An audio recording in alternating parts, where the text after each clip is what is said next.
ए हनुमान जी महाराज, अरे हनुमान तू, अरे हनुमान तू लंका में जाके सिया के सुधी जल्दी लावो ना। अरे हमनी सब बंदर लोग के प्राण के बचावो ना। अरे हनुमान अब तू ही एगो जान बड़ो, अरे हमनी सब बंदर लोग के प्राण की आधार बारो। अरे लंका में जाके सिया के सूद लई हा। अरे हमनी सब बंदर लोग के प्राण के बचई हा। हनुमान जी से सब कोई कहता, अरे अंजनी लाला हो, अरे अंजनी लाला हो, अंजनी लाला। सब लोग कहता हनुमान जी से कैसे। ए हनुमान जी महाराज, अरे उस शक्ति के याद कर जाओ कि माई के गोदी से छड़प के जाके फल समझ के सूरज भगवान के घोट गई रहनी। अरे अंजनी लाला हो, अंजनी लाला हो, अंजनी लाला। तधैले लंका के डगरिया अंजनी लाला।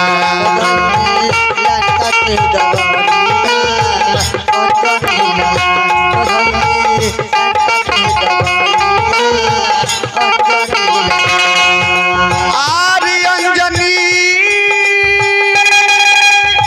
हो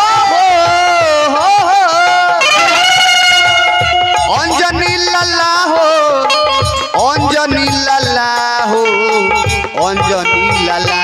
करी है निश्चर से लड़ैया अंजनी लाला।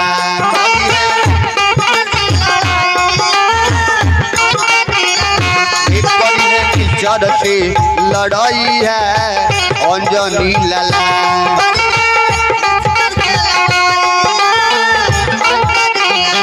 अरे लंका के डगरिया अंजनी लाला।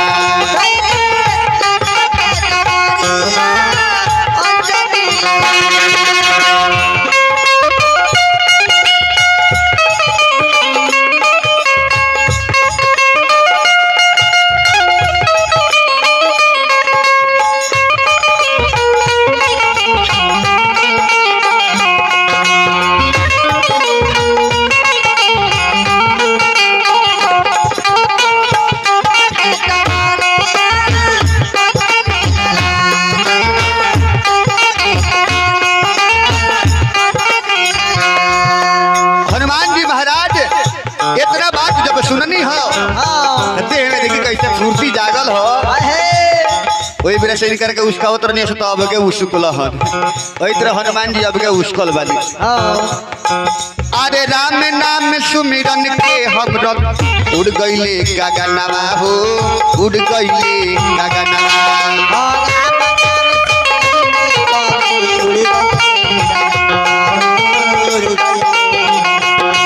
अरे राम नाम सुमिर के हनुमत उड़ गईले गगनवा हो, उड़ गईले गगनवा।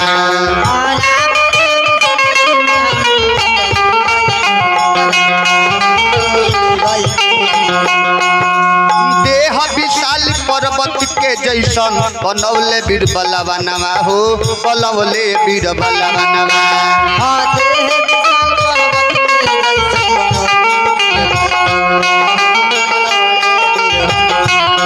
तो देह विशाल पर्वत के जैसन बनवले बीर बलवनवा हो, बनवले बीर बलवनवा।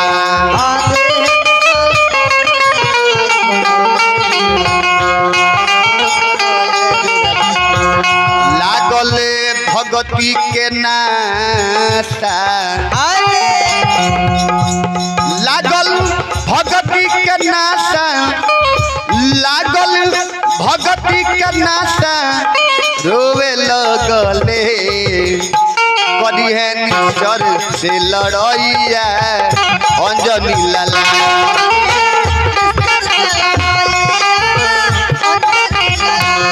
धैले के डगरिया अंजनी लाला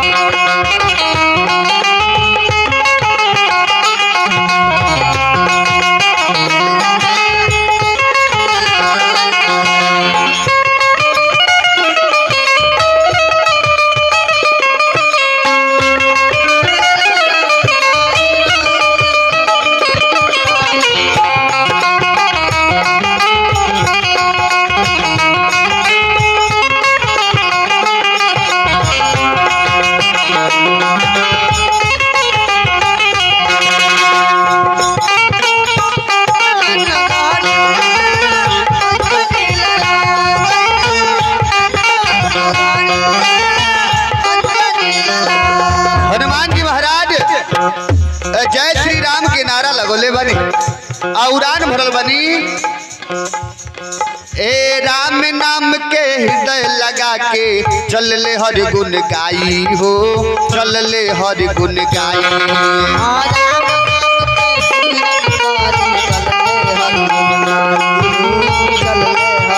अरे राम नाम के हृदय लगा के चलले हरि गुण गाई हो चलले हरि गुण गाई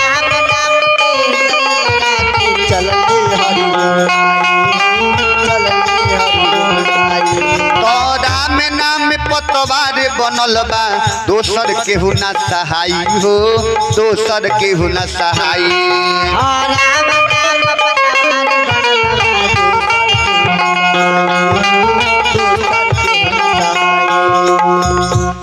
लागो भगती के नासा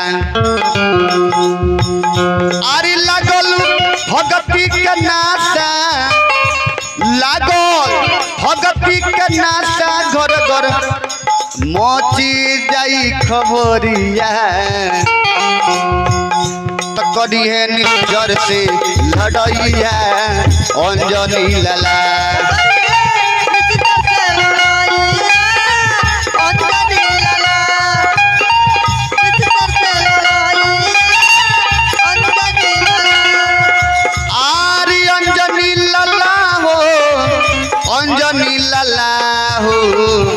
अंजनी लाला पहले लंका की डगरिया अंजनी लाला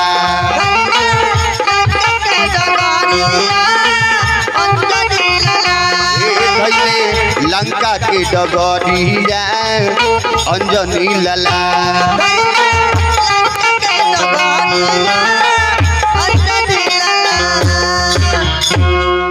चलिए सरकार आगे रहुआ चौपाई के माध्यम से मिली